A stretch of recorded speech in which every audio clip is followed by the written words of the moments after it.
Hello my dear students, I am P S Darade आणि पुन्हा एकदा आपलं सर्वांचं ओम्स ब्रिलियंट क्लासेस या यूट्यूब चॅनलमध्ये मनपूर्वक स्वागत आहे. या अगोदर मी आपल्या सर्वांना इंग्रजी विषयाचं महत्त्व याच्या अगोदरच्या व्हिडिओमध्ये अतिशय साध्या सोप्या मराठी भाषेमध्ये समजून सांगितलं आणि आपल्या सर्वांनी चांगला प्रतिसाद दिला.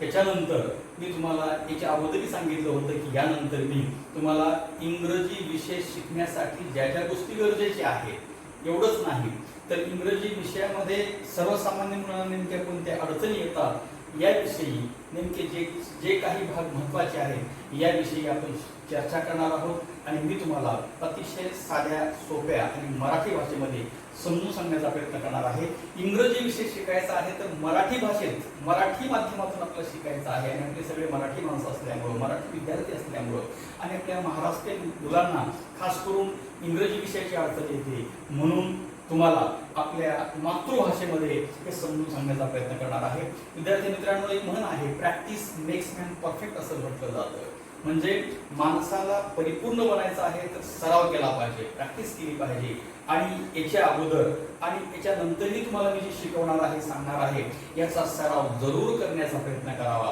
कारण की सराव केल्याशिवाय तुम्हाला त्या गोष्टी ज्या गोष्टी अपेक्षित आहेत त्या साध्य होणार नाहीत. म्हणून जरूर सराव करावा.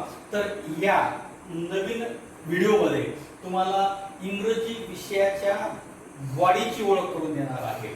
जसं माणसाची बॉडी असते, आता नेमकं माणसाच्या बॉडीमध्ये कोणकोणते भाग असतात, जसं की हँड आहे, हेड आहे, नोज आहे, आईज आहेत. याची जर आपल्याला माहिती नसेल तर नेमकं आईज कुठं आहेत किंवा त्याला काय म्हणतात, हात कुठं आहे आणि कसा असतो हे आपल्याला समजणार नाही. तसंच इंग्रजी विषयाचं आहे. इंग्रजी विषयाच्या बॉडीची ओळख म्हणजे पार्ट्स ऑफ स्पीचची याला मराठीमध्ये शब्दाच्या जाती असं म्हटलं जाते. याची ओळख आपल्याला इथं करून घ्यायची आहे आणि अतिशय सविस्तरपणे एका व्हिडिओमध्ये अतिशय एक एक भाग सोप्या पद्धतीने मी तुम्हाला समजून देणार आहे. तर पार्ट्स ऑफ स्पीच याला मराठीमध्ये शब्दाच्या जाती असं म्हणतात. याला माझ्या भाषेत तुम्हाला सांगायचं म्हटलं तर इंग्रजी भाषेच्या बॉडीची ओळख आपल्याला बॉडीच्या पार्टची ओळख आपल्याला इथून करायची आहे. नंतर बॉडी कशी तयार करायची, कन्स्ट्रक्शन कशी करायची, ज्याला की आपण सेंटेन्स असं म्हणतो. सेंटेन्स कसं कन्स्ट्रक्ट करायचं, परंतु सेंटेन्स मध्ये नेमकं असतं काय काय याविषयी आपल्याला माहिती नसते. जसं की आपण सेंटेन्स कशाला म्हणतो, sentence is a group of words which make complete sense. मराठीमध्ये त्याला म्हणतात अर्थपूर्ण शब्दाच्या समूहाला वाक्य असं म्हणतात. कोणतं एखादं वाक्य घ्या, आय एम अ बॉय असं वाक्य आहे. याच्यामध्ये आय काय आहे, एम काय आहे, बॉय काय आहे हे आपल्याला माहिती झाल्याशिवाय इंग्रजी समजणार नाही किंवा इंग्रजी चांगल्या पद्धतीने लिहिता येणार नाही किंवा योग्य पद्धतीने तुम्ही अर्थ काढू शकणार नाही. म्हणून या एका वाक्यामध्ये कोणकोणते शब्द असतात आणि त्याला नेमकं म्हणतात काय या गोष्टी आपल्याला या पार्ट्स ऑफ स्पीचच्या भागातून समजून घ्यायच्या आहेत. तर याच्यामध्ये पार्ट्स ऑफ स्पीच मध्ये पार्ट्स ऑफ स्पीच 8 प्रकारचे आहेत. म्हणजे शब्दांच्या जाती 8 आहेत. याच्यामध्ये फर्स्ट आहे नाउन. नाउन म्हणजे काय, मराठीमध्ये त्याला नाम असं म्हणतात. त्यानंतर सेकंड आहे प्रोनाउन. प्रोनाउन म्हणजे काय तर सर्वनाम. तिसरं आहे ऍडजेक्टिव्ह. ऍडजेक्टिव्ह म्हणजे विशेषण, मराठीमध्ये आपण त्याला विशेषण असं म्हणतो. त्यानंतर आहे वर्ब, सगळ्यात महत्त्वाचा पार्ट, कारण की याच्याशिवाय आपण सिंगल सेंटेन्स त्याचा वाक्याचा अर्थ पूर्ण करू शकत नाही. वर्ब आहे, याला मराठीमध्ये क्रियापद असं म्हणतात. त्यानंतर आहे ऍडवर्ब, क्रियाविशेषण. 6वा नंबर आहे प्रिपोजिशन, याला शब्दयोगी अव्यय असं मराठीमध्ये म्हणतात. त्यानंतर 7वा नंबर आहे कंजक्शन, याला मराठीमध्ये उभयान्वयी अव्यय असं म्हणतात. आणि शेवटची शब्दाची पार्ट्स ऑफ द स्पीच आहे 8 नंबर इंटरजेक्शन, याला केवळ प्रयोगी अव्यय असे म्हणतात. तर या सर्व जी 8च्या 8 जाती आहेत या इंग्लिशच्या कोणत्या ना कोणत्या सेंटेन्स मध्ये म्हणजे प्रत्येक सेंटेन्स मध्ये यापैकीच कोणते ना कोणते वर्ड्स राहतात. म्हणून इंग्लिशच्या सेंटेन्स मध्ये जे काही वर्ड्स येतात ते वर्ड्स या 8 पार्ट्स ऑफ स्पीच पैकीच असतात. याच्या व्यतिरिक्त कुठलाही शब्द इंग्लिशच्या सेंटेन्स मध्ये राहत नाही. म्हणून आपल्याला जवळपास I think From since 5th class, you have been learning these parts of the speech. जवळपास 5वी पासून आपण हा पार्ट्स ऑफ द स्पीचचा भाग शिकत आहोत आणि तुम्हाला शिकवलं जात आहे. आणि यानंतर सुद्धा पुढं तुम्ही जोपर्यंत शिकत आहात इंग्लिश आहेच आणि त्या इंग्लिशमध्ये हा भाग येणारच आहे. त्याच्यामुळं तुम्हाला या पार्ट्स ऑफ स्पीच मधल्या 8 जे पार्ट्स आहेत याची डिटेल माहिती तुम्हाला सविस्तरपणे व्यवस्थित पुढं तुम्हाला मी समजून सांगणार आहे. आता हे 8 पैकी आपल्याला 1 बाय 1 घ्यावं लागेल, कारण सगळ्यांची एकदम शॉर्टकट माहिती सांगणं म्हणजे तुम्हाला ते कानावरून डोक्यावरून जाण्यासारखं आहे, कानाच्या मागून जाण्यासारखं आहे. म्हणून तुम्हाला व्यवस्थित डोक्यामध्ये बसण्यासाठी एक एक भाग म्हणजे नाउन अगोदर, नंतर बाकीचे भाग, नाउनचे प्रकार, ह्या गोष्टी आपल्याला समजून घ्याव्या लागतील. म्हणून प्रथम मी तुम्हाला या 8 टाइप्स पार्ट्स ऑफ स्पीच पैकी जी पहिली पार्ट्स आहे, जसं की नाव आपल्याला आता सांगितल्याप्रमाणेच नाउन आहे, त्याविषयीची माहिती आपल्याला समजून घ्यायची आहे. आता नाउन म्हणजे काय, what is mean by noun? Everyone know that in the world there are no one or no a single person those who don't have name. जगामध्ये अशी एकही व्यक्ती नाही किंवा वस्तू नाही किंवा पदार्थ नाही की त्याला नाव नाही. तुम्हाला जर मी म्हटलं की ही वस्तू घेऊन ये, तर ती ही वस्तू म्हणजे कोणती आमचा नेमकं समजणार नाही. म्हणजे त्याला कोणतं तरी नाव सांगावंच लागेल, तेव्हा तो ती व्यक्ती किंवा तो वस्तू घेऊन येऊ शकेल. म्हणजे जगातली कुठलीही वस्तू बिना नावाची नाही. आणि तुम्ही एखाद्याला जर म्हटलं ही बिना नावाची गोष्ट घेऊन ये, तर तो व्यक्ती तुम्हाला मूर्खात काढल्याशिवाय राहणार नाही. त्याच्यामुळं प्रत्येक गोष्टीला नाव असतंच आणि असलंच पाहिजे, त्याच्याशिवाय त्या वस्तूची ओळख होत नाही. तर नेमकं what is mean by noun? तर नाउन कशाला म्हणतात? नाउन, आता त्याची व्याख्या तुमच्या समोर मी लिहितो. Noun is a word, noun is a word, noun is a word which is used name of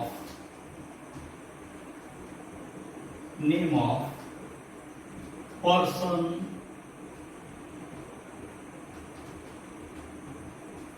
place,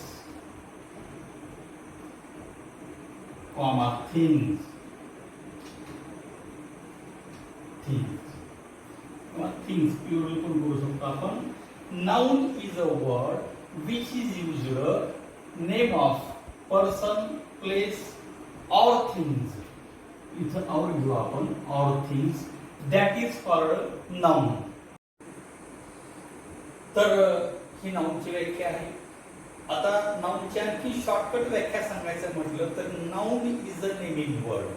म्हणजे आपण ज्याला कोणत्या नावाने, ज्या कोणत्याही वस्तूला, व्यक्तीला ज्या नावानं संबोधतो त्यालाच नाव असं म्हणतात. उदाहरण घ्यायचं म्हटलं तर आता पर्सन घ्या. पर्सन म्हणजे व्यक्ती, पुरुष असेल किंवा स्त्री असेल त्याला पर्सन असं म्हणतात. मग आता बॉय घ्या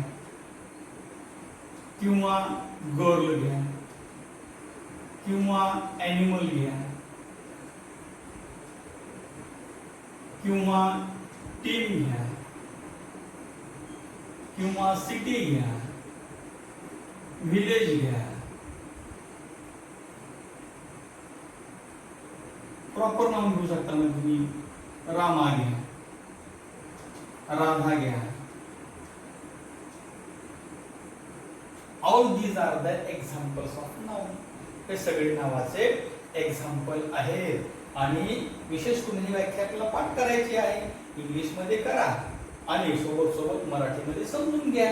जसं की तुम्हाला मी सांगितलं, व्यक्तीच्या, वस्तूच्या, पदार्थाच्या नावाला नाव असे म्हणतात. आणि उदाहरणामध्ये कोणत्याही व्यक्तीचं नाव लिहा किंवा वस्तूचं नाव लिहा किंवा पदार्थाचं नाव लिहा किंवा तुम्हाला जे काही नाव माहिती आहे ते नाव कोणतंही असेल, ते व्यक्तीचं असेल, वस्तूचं असेल, पदार्थाचं असेल, खेळाचं नाव असेल, वस्तू घड्याळाचं नाव असेल किंवा पेनचा प्रकाराचं नाव असेल किंवा पेन असेल, तर हे सगळे नावामध्ये येतात. त्यालाच आपण नाउन असं म्हणतात. तर आता आपण टाइप्स ऑफ नाउन म्हणजे नामाचे प्रकार अभ्यासणार आहोत. जसं की आता आपण याच्या अगोदर नामाची व्याख्या पाहिली, त्याची उदाहरणं पाहिली. आता आणखी थोडं डीप मध्ये जातोय आपण की टाइप्स ऑफ नाउन म्हणजे नामाचे प्रकार पाहतोय. याच्यातला पहिला प्रकार तुम्हाला दिलेला आहे कॉमन नाउन. याला मराठीमध्ये सामान्य नाम असे म्हणतात. आता नेमकं common noun, what is mean by common noun?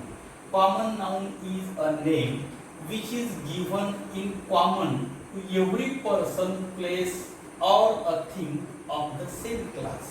पहा, याच्या अगोदर आपण नाउनची व्याख्या पाहिली, त्याच्यामध्ये सुद्धा हे शब्द होते. पहा कोणते?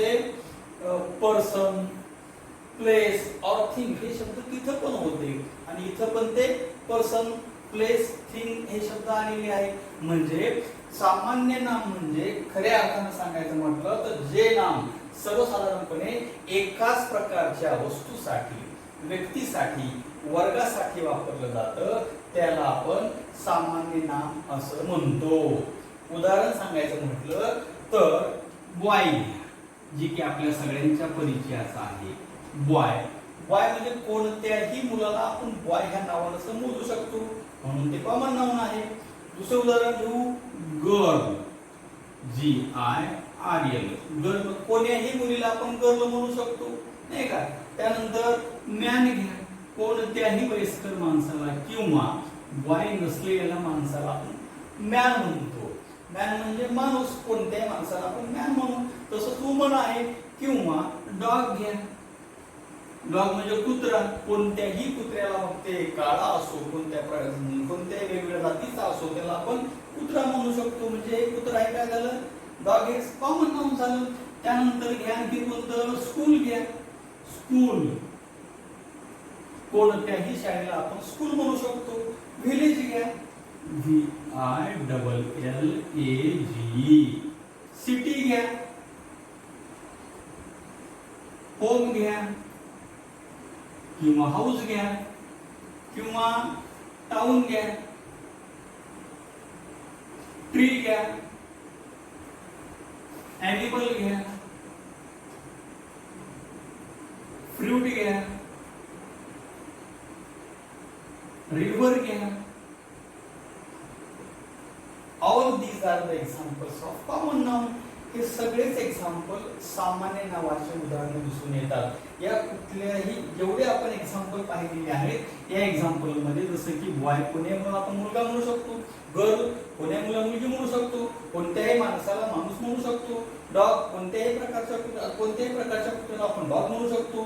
स्कूल, कुठली शाळा घ्या, कुठल्याही शाळेसाठी आपण स्कूल शब्द कॉमन यूज करत असतो. विलेज, कुठलंही खेडेगाव असेल त्याला आपण विलेज असं म्हणतो. सिटी, कुठलंही शहर असेल त्याला सिटी असं म्हणू. म्हणजे सिटी हा कॉमन नाउन झाला. तसंच होम आहे, कुणाच्याही घराला होम, स्वतःच प्रत्येक जण आपल्या घराला होमच म्हणत असते.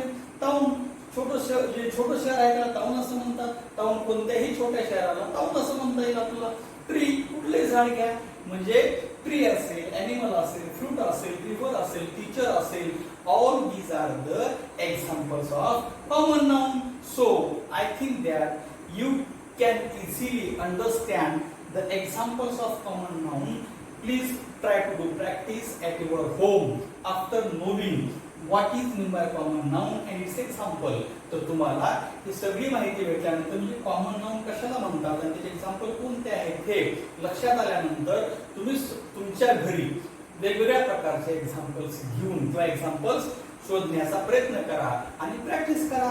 कारण की प्रॅक्टिस केल्याशिवाय आपल्या ह्या गोष्टी साध्य होणार नाहीत. यानंतर पुढचा जो प्रकार आहे त्याला प्रॉपर नाउन असं म्हणतात. ते प्रॉपर नाउन आपण याच्यानंतर लगेच पाहणार आहोत. टाइप्स ऑफ नाउन मधला जो सेकंड प्रकार आहे प्रॉपर नाउन. याला मराठीमध्ये विशेष नाम असे म्हणतात. आता याची व्याख्या इंग्लिश मध्ये असे होते, a name of a particular person, place or a thing is called a proper noun. Common noun मध्ये सुद्धा हे शब्द होते, पर्सन, प्लेस, थिंग.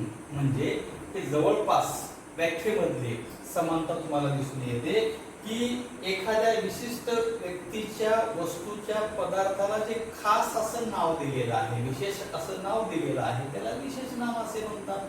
आणि हे विशेष नाव जसे कॉमन नाव होते ते सामान्य सगळ्यांसाठीच, पण इथं मात्र विशिष्ट असं नाव असेल विशिष्ट नाव, एखाद्या वस्तूला, व्यक्तीला, पदार्थाला जे विशिष्ट नाव दिलेलं आहे त्याला विशेष नाम असे म्हणतात. जसे की आपण सामान्य नामाचे एक्झाम्पल पाहिले, काय पाहिलं होतं? बॉय पाहिलं होतं, ते कॉमन नाम मध्ये गेलं होतं. आता प्रॉपर नाम मध्ये काय होईल? बॉयचं नाव लिहून घ्यायचं खास करून. जसं की आता सुरेश आहे, SURES, सुरेश. पहा, कॉमन नाउन मध्ये बॉय होतं म्हणजे ते कॉमन नाउन झालं, आणि प्रॉपर नाउन मध्ये सुरेश आला. आता कुणाला सुरेश आपण म्हणू शकू का? ज्याचं नाव सुरेश आहे त्याला तर आपण सुरेश म्हणू. त्यानंतर टीचर कॉमन नाव होतं. समजा आता टीचर देशमुख सर किंवा देशमुख सर. आता टीचर हे कॉमन नाव झालं, मग कोण्या टीचरला आपण टीचर म्हणू शकतो. पण देशमुख सरांना देशमुख सर हे कुणालाही आपण म्हणू शकणार नाही. म्हणजे देशमुख सर हे काय झालं? प्रॉपर नाउन झालं. रिव्हर कॉमन नाउन होतं. तर आता प्रॉपर नाउन कोणतं? गंगा घ्या, गोदावरी घ्या, आणखी कोणत्या नद्याचे नाव घ्या, ते काय झाले? प्रॉपर नाउन झाले. त्यानंतर आपण स्कूल घेतलं तर स्कूल काय होतं? कॉमन नाउन होतं. त्यानंतर झडपी स्कूल घ्या किंवा गांधी स्कूल घ्या, GANDHI, गांधी स्कूल. आता कोणत्याही स्कूलला आपण गांधी स्कूल नाही म्हणणार. त्या शाळेचं नाव गांधी स्कूल आहे, तिला गांधी स्कूल असं म्हणू. म्हणजे स्कूल कोणत्याही शाळेला म्हणू शकत होतो, ती कॉमन नाउन होतं. परंतु गांधी स्कूल म्हणा किंवा झडपी स्कूल म्हणा किंवा महात्मा फुले स्कूल म्हणा, तर त्या शाळेची विशिष्ट नावं दिलेली आहेत. त्याच्यामुळं आपण कोणत्याही शाळेला गांधी स्कूल असं नाही म्हणू शकणार. त्याच्यामुळे हे काय झालं? विशेष नाव झालं. तसं सिटी काय होतं? याच्या अगोदर एक्झाम्पल मध्ये कॉमन नाम होतं.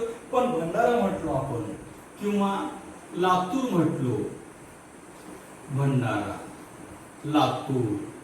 आता कोणत्याही शहराला लातूर नाही म्हणू शकणार आपण.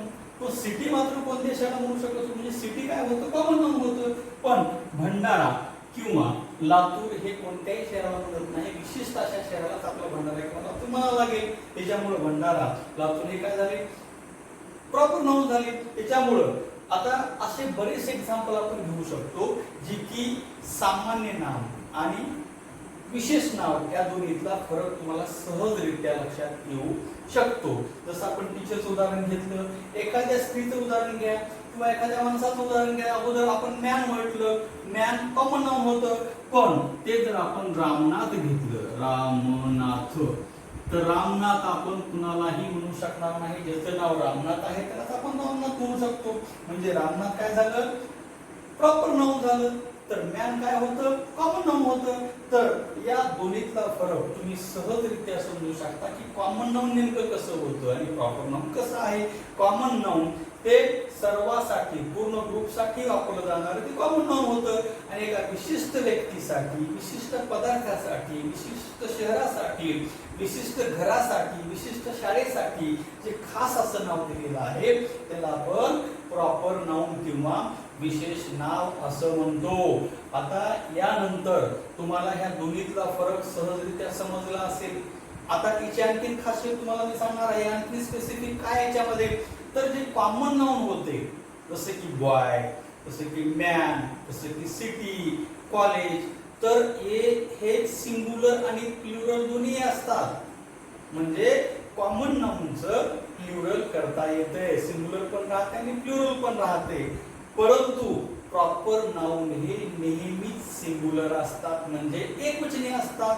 जसे की आता रामनाथ, रामनाथ एकवचनी नाव झालं ना. पण जर हे जर मॅन असतं तर मॅन हे एकवचनी पण त्याचं मेन प्लुरल करता आलं असतं. म्हणजे कॉमन नाउनचं प्लुरल म्हणजे अनेक वचन करता येते, परंतु प्रॉपर नाउनचं मात्र प्लुरल फॉर्म तयार करता येत नाही. हा दोन्हीतला खास असा फरक आहे. आणि आपण जे आर्टिकल्स पुढे शिकणार आहोत आणि तुमच्या बऱ्याचशा एक्झाम मध्ये, मग ते 5th क्लास असो किंवा 10th क्लास असो किंवा BA असो किंवा कुठल्या कॉम्पिटिटिव्ह एक्झाम असो, त्याच्यामध्ये यूज प्रॉपर आर्टिकल्स किंवा यूज अप्रोप्रिएट आर्टिकल्स असा क्वेश्चन असतो. तर ते आर्टिकल्स ए, एन आणि द आहेत. ते आर्टिकल्स जे कॉमन नाउन आहेत यांच्या बिफोरच तुम्हाला यूज करायचे असतात.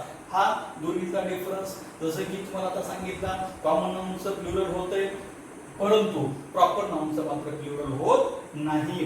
दुसरं स्पेसिफिक म्हणजे माहिती या प्रॉपर नाउन संदर्भात तुम्हाला मला सांगायची आहे की when you write any proper noun at that time you begin any proper noun with a capital letter. याचा अर्थ असा होतो की जेव्हा तुम्ही प्रॉपर नाउन लिहित असता तेव्हा त्याचं पहिलं अक्षर हे मोठं असलं पाहिजे, म्हणजे कॅपिटल असलं पाहिजे. जसं की मी तरी लिहिले पहा, सुरेश कॅपिटल, डी देशमुख सरांचं डी कॅपिटल, गंगाचं जी कॅपिटल, गांधी स्कूलचं जी कॅपिटल, भंडाराचं जी कॅपिटल, लातूरचं एल कॅपिटल आणि रामनाथचं आर कॅपिटल. पण याच्या अगोदर जी कॉमन नाउन होते याच्यामध्ये कॅपिटल लिहायची गरज पडत नाही. पण जेव्हा तुम्ही प्रॉपर नाउन सेंटेन्स मध्ये कुठेही लिहित असता त्यावेळेस त्या प्रॉपर नाउनचं पहिलं अक्षर मात्र तुम्हाला कॅपिटल लेटर मध्ये लिहावं लागतंय. हे याची खासियत आहे. अशा प्रकारे तुम्हाला कॉमन नाउन आणि प्रॉपर नाउन या दोन्हीचा फरक सहजरित्या समजला असेल असं मला वाटतंय.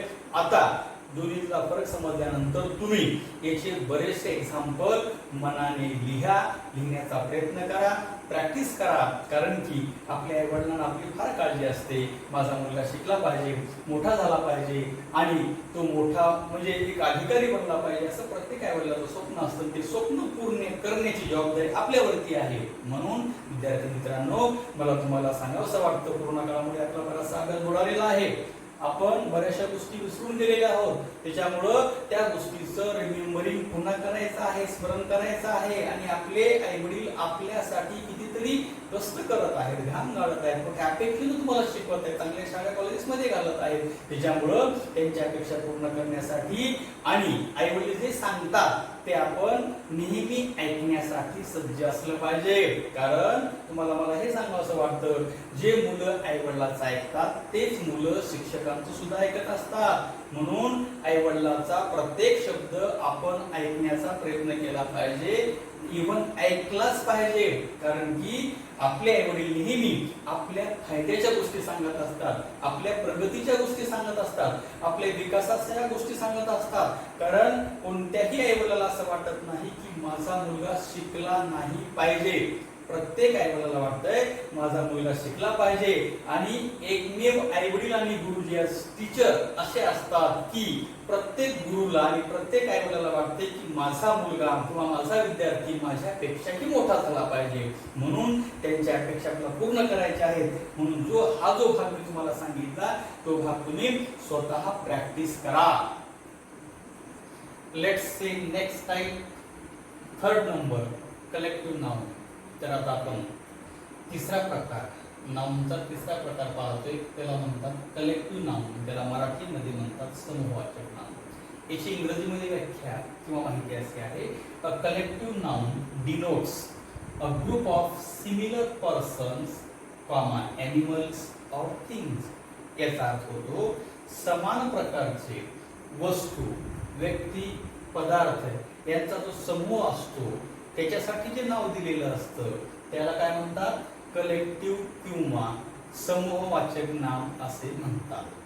आणखी सोप्या भाषेत सांगायचं म्हटलं तर एखाद्या वस्तूमध्ये म्हणजे ज्या नामामध्ये दोन किंवा दोन पेक्षा जास्त त्या प्रकारच्या नावाचा किंवा वस्तूचा किंवा व्यक्तीचा किंवा पदार्थाचा समावेश होतो. दोन पेक्षा जास्त. समूहाचा अर्थ होतो की दोन पेक्षा जास्त. म्हणजे समूह म्हणजे जिथं दोन पेक्षा जास्त आहे त्याला आपण समूह म्हणू ना. एकाला तर समूह नाही म्हणणार. त्याच्यामुळं समूहवाचक नाम त्यालाच म्हणतात की ज्या नावामध्ये दोन किंवा दोन पेक्षा जास्त त्या सिमिलर नावाचा समावेश होतो त्याला समूहवाचक नाव असे म्हणतात. आपण याची उदाहरणं पाहू. आता उदाहरण पाहायचं म्हटलं ज्याच्यामध्ये की दोन क्लास, उदाहरण तुम्हाला आवडीचा आणि सोपा आणि माहिती असलेला क्लास, एकच मुलगा असल्यावर त्याला क्लास म्हणता येणार नाही. जिथे की जास्तीत जास्त मुलं असतात, मॅक्सिमम मुलं राहतात किंवा वाईज आणि गर्ल्स राहतात त्याला आपण क्लास असो म्हणून. त्यानंतर टीम घ्या.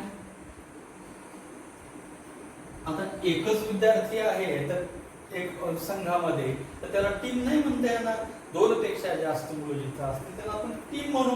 क्लास आहे, टीम आहे, बंच आहे. बंच कशाला म्हणू, जसे की बंच ऑफ कीज, चाव्याचा जुडगा म्हणू आपण त्याला, नाही का. आर्मी घ्या.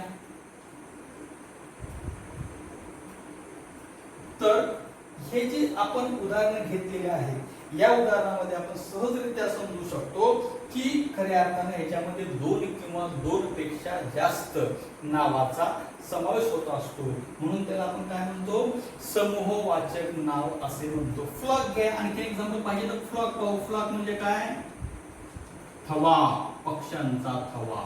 पुन्हा हर्ड घ्या, कळप, हरणांचा कळप, नाही का. क्राऊड घ्या, क्राऊड म्हणजे काय, जिथं जास्त लोक असतात, गर्दी असते, त्याला आपण क्राऊड असं म्हणतो, नाही का. तर हे जे उदाहरण आहेत समूहवाचक नावाचे आहेत आणि या उदाहरणातले जे उदाहरणं तुमच्या समोर ठेवलेली आहेत, या जी उदाहरणं आपण वाचल्यानंतर लक्षात येतं की इथं दोन पेक्षा जास्त नावाचा समावेश होत असतो. म्हणून मला वाटतंय तुम्हाला काइंड्स ऑफ नाउन मधला हा जो तिसरा प्रकार आहे कलेक्टिव्ह नाउन चांगल्या पद्धतीनं लक्षात आला असेल किंवा समजला असेल. आता याच्यानंतरचा जो पुढचा प्रकार आहे ते आपण नेक्स्ट व्हिडिओमध्ये देणार आहोत. म्हणून तुम्हाला जे आतापर्यंत तीन प्रकारचे शिकवले, नाउनचे कॉमन नाउन आहे, प्रॉपर नाउन आहे आणि हा कलेक्टिव्ह नाउन आहे, ही तिन्ही प्रकार चांगल्या प्रकारे समजले असतील असं मला वाटतंय. म्हणून या व्याख्या वाचा, प्रॅक्टिस करा आणि वेगवेगळे उदाहरणं घेऊन घरी लिहिण्याचा प्रयत्न करा. तर विद्यार्थी मित्रांनो, माझा हा व्हिडिओ तुम्हाला आवडला असेल तर जरूर लाईक करा, सबस्क्राईब करा आणि जमलंच तर शेअर करा.